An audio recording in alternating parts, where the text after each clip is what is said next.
Back in the 70s, there was a family that taught us about laughter, perseverance, and the beauty of everyday life. The cast of Good Times gave us moments that still make us smile. And though some sadly passed away, the rest? Where are they now? Right in the middle of the noise and laughter was Jimmie Walker as James J.J. Evans Jr., a young black man coming of age in 1970s Chicago, inside a small apartment carrying big pressure. JJ wasn't just the oldest Evans child, he was the release.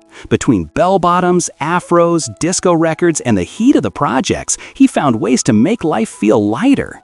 When the bills were due, the lights flickered, and the world felt heavy, he turned laughter into air for the family to breathe.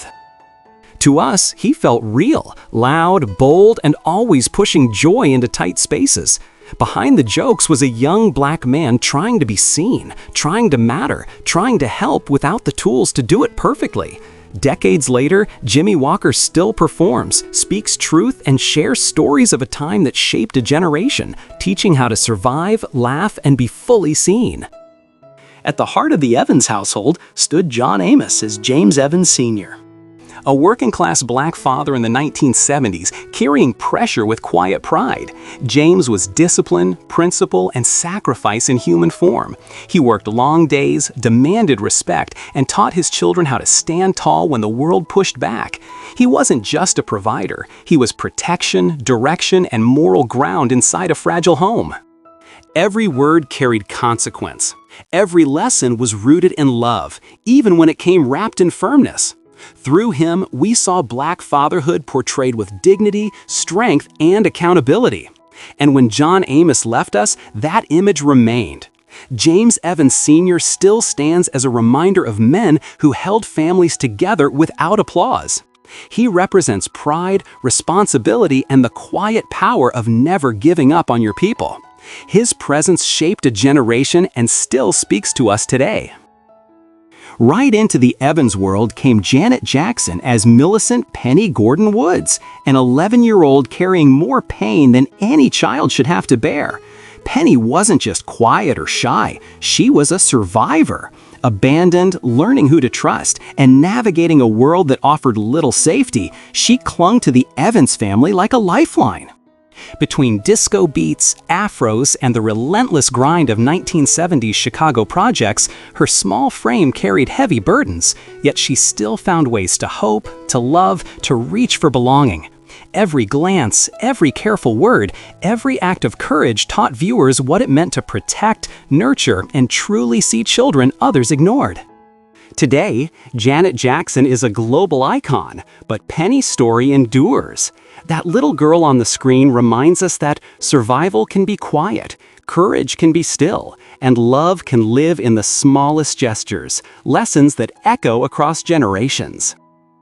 Step into the world of ambition, dreams, and family loyalty, and you meet Bernadette Stanis as Thelma Evans, a 21-year-old young woman coming of age in the heart of 1970 Chicago. Thelma wasn't just smart or ambitious, she was determination in motion. Navigating life in a small apartment, carrying the hopes of herself and the family, she dreamed of independence and a life beyond the projects. Between the music, fashion, and energy of the era, she learned to assert herself, chase opportunity, and stand her ground without losing her heart.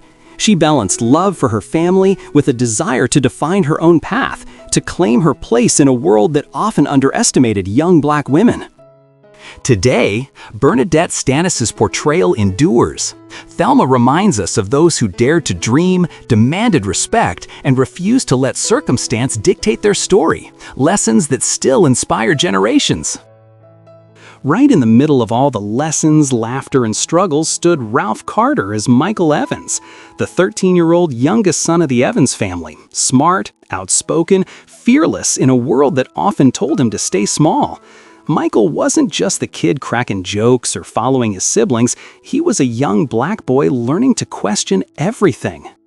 Between record players, afros, and the bustling streets of 1970 Chicago, he challenged authority, called out injustice, and carried dreams bigger than anyone expected for a child his age. Every word, every argument, every act of defiance carried the voice of a generation refusing limits. He demanded to be seen, to be heard, to matter. Today, Ralph Carter's portrayal still echoes. Michael reminds us of the weight of growing up Black, the courage to speak truth, and the power of standing firm in your beliefs. Lessons that continue to shape children and communities decades later. Step into the heart of the Chicago projects and you meet Jeanette DuBois as Willona Woods, a 42-year-old woman whose presence carried warmth, humor, and fierce loyalty. Willona wasn't just Florida Evans' friend, she was a neighbor, a confidant, and guardian of the home spirit. In the 1970s, amidst bell-bottoms, disco, and the grind of urban life, she faced her own challenges while holding space for others, showing that strength could coexist with compassion. Her humor cut through tension, her style declared confidence, and her voice reminded everyone that community mattered, that laughter could lift heavy days, and that women could hold power, love, and patience without apology. Today, Jeanette DuBois' legacy endures. Willona Woods remains a symbol of Black womanhood in motion, flawed, funny, loving, and steadfast. Even after her passing, her influence echoes, a testament to presence, heart, and soul that never fades. Step into strength, wisdom, and unwavering love, and you meet the late Esther Rolle as Florida Evans, a 54-year-old mother holding the Evans household together through every struggle and triumph of the 1970s. Florida was more than a mother. She was the foundation, the moral compass, the quiet power in a small Chicago apartment where life demanded everything. Between afros, soulful music, and the heat of the city streets, she navigated poverty, raised her children with discipline and care, and taught lessons far beyond any textbook. Her voice carried authority and tenderness, her patience was endless, and even in hardship, she guided her family with clarity and heart. Florida embodied strength, a Black woman showing that dignity, love, and toughness could coexist. Though Esther Rolle has passed, Florida Evans endures, reminding us how to hold a family together, stand firm in values, and lead with courage and care. Through the comings and goings of Chicago's apartments stood Johnny Brown as Nathan Bookman, a 37-year-old superintendent who knew every door, every face, every story. Bookman wasn't just checking meters, he was watching, listening, remembering. In the 1970s, surrounded by music, fashion, and daily pressure, he moved with authority earned, not given. He spoke sharp, asked questions others avoided, and made sure no one forgot where they lived or who they were. Gruff on the surface, steady underneath, he showed how Black men held order in places the world ignored. Johnny Brown brought timing, presence, and truth that couldn't be taught. When his voice entered a scene, the building felt alive.